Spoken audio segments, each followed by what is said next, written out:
Good morning, good afternoon, good evening, and good night. I hope wherever you are and wherever you're watching, you're enjoying your day today.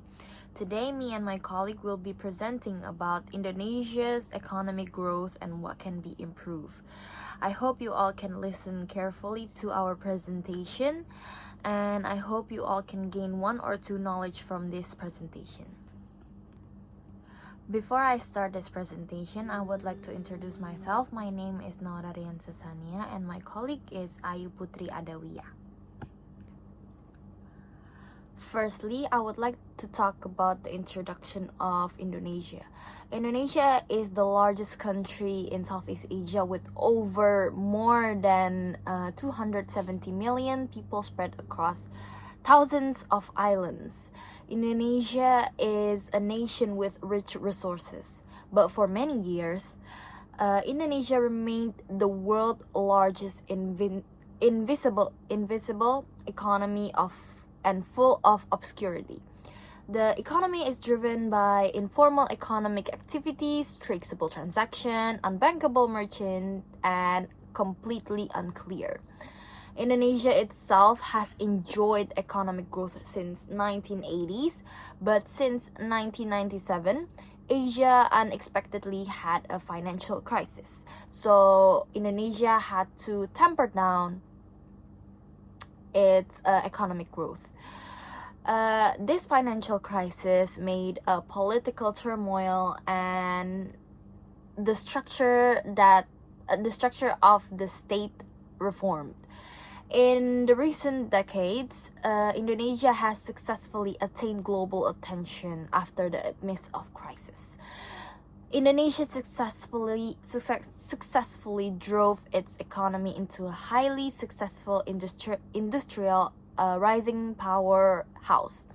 During this time, Indonesia's economy continued to grow at an average of 5% each year, excluding the period of COVID-19 pandemic. But how improved is Indonesia's economic growth? Well, as we may know, with rich resources in its nation, Indonesia improved its economic growth. And as the seventh largest economy by GDP, Indonesia has been projected to boost itself from five largest economies in the world by 2024. The economy is transforming rapidly with the young population and quickly urbanizing, lighting the fire of growth. 2024, Indonesia's economy grew by 5.05% in the second quarter of 2024, compared to the second quarter in 2023, which is 5.0. On the production side, accommodation and food services activities experience the highest growth at 10.17%. Meanwhile, on the expenditure side, non-profit institution serving household final consumption expenditures component experience the highest growth at 9.98%. Indonesia economy based on gross domestic product, which is GDP at current price, is the second quarter of 2024 reached 5.536 trillion Indonesian rupiah, and at the constant price at 2010 reached 3.231 trillion Indonesian rupiah. The Indonesian economy in the second quarter of 2024 grew in all regions, the groups of provinces on the islands of Java. It is the largest contributors with the role of 57.04% of national economy and recorded the growth performance of 4.92% compared to the quarter to 2023. And next, we have domestic activities that kept Indonesia's economic growth. Of course, Indonesia do something to keep its economy from growing, right? Well, Indonesia itself does domestic activities such as production activity that is still kept, and then community mobility increases. It's like the transportation, like any commuters, and then investment realization strengthens, and then community purchasing power that is kept, and then lastly, growth driver economic policy responses. Okay, thank you so much, Naura, for the explanation. And now I will take over to explain about the economic problems in Indonesia and how to solve them. So how bad are they exactly? After a steady GDP growth of around 5.05% in 2023, Indonesia has set a target growth rate of 5.2% for 2024. However, several factors significantly threaten this goal. And what are those factors exactly? So now I will explain about some of the challenges that Indonesia's current economic growth are facing right now. The first, we have commodity price decline, where the decline in global commodity prices have pressured export revenues, which are critical for economic growth. And the second one, we have political and investment climate, in which, for example, in political climate with the presidential election in early 2024, there is often a period of political transition and potential shifts in policy, which can create uncertainty for both domestic and foreign investors. While investment climate, for example, is our bureaucratic inefficiency and regulatory challenges, corruption and governance, over reliance on natural resources.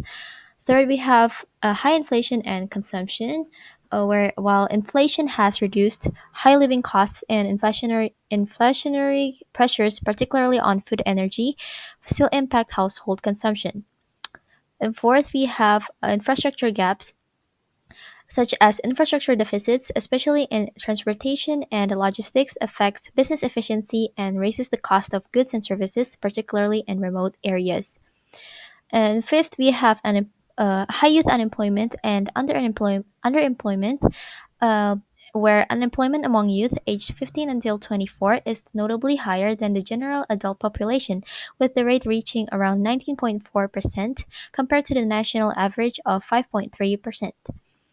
Sixth, we have income inequality and poverty, which is where the gap between the rich and the poor remains wide, particularly in rural areas such as Papua and East Nusa Tenggara, that has limited economic opportunities and basic services, uh, in which this can cause high levels of inequality and then can often lead to underinvestment in human capital and reduces the growth potential of many industries that depend on a broad base of consumer spending.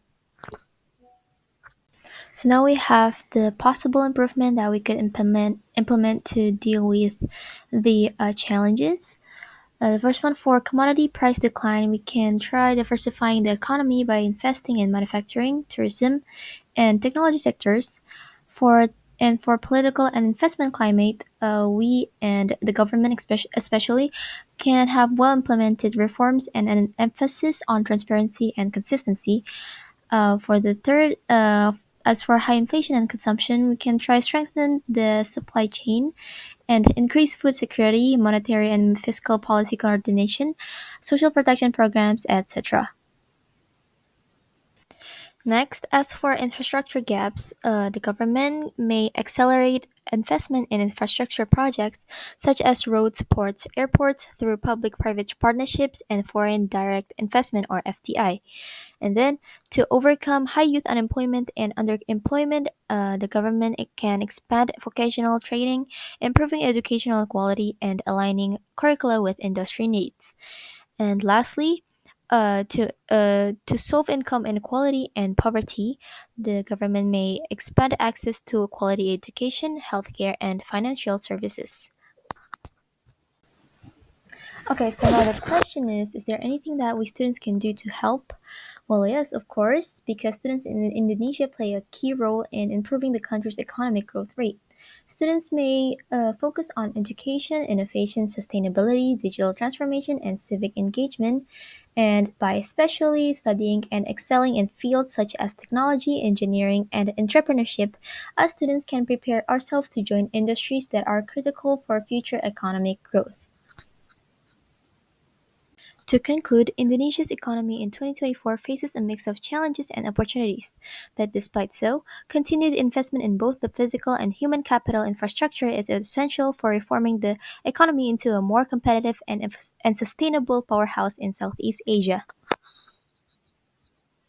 Okay, so that's all from our group. Thank you so much for your attention and time, and we apologize for any wrongdoings or mistakes. We hope that anyone who watches can find the material useful and especially informative.